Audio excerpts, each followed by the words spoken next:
প্রিয় দর্শক, একদিকে বর্তমান বিশ্ব চ্যাম্পিয়ন আর্জেন্টিনা, অন্যদিকে বহু বছর ধরে শিরোপার স্বপ্ন দেখা ইংল্যান্ড।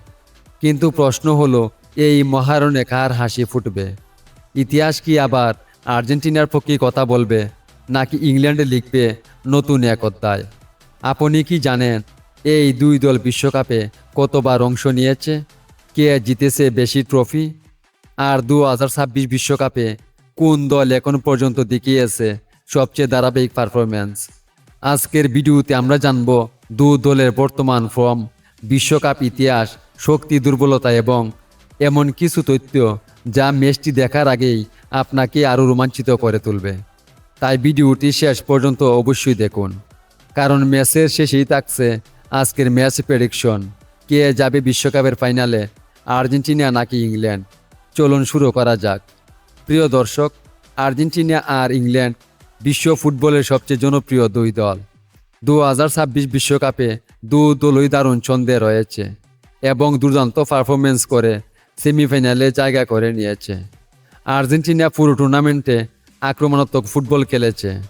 তাদের আক্রমণভাগ যেমন ধারালো, তেমনি মাঝমাঠু রক্ষণ অনেক শক্তিশালী।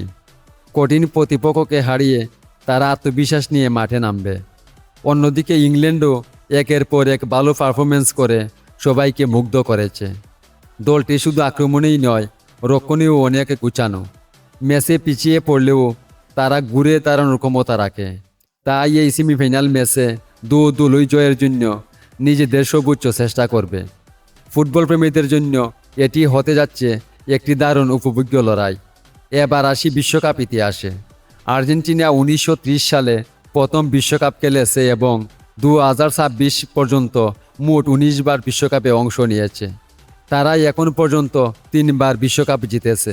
অন্যদিকে ইংল্যান্ড প্রথম বিশ্বকাপ খেলেছে 1950 সালে। 2026 পর্যন্ত তারা 17 বার বিশ্বকাপে অংশ নিয়েছে।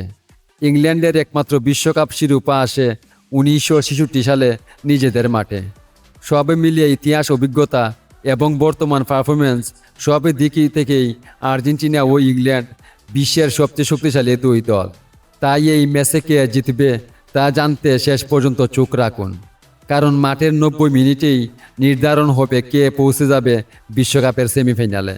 প্রিয় দর্শক, এমন আরও বিশ্বকাপ আপডেট ও বিশ্লেষণ পেতে আমাদের চ্যানেলটি সাবস্ক্রাইব করে পাশে থাকুন। ধন্যবাদ সবাইকে।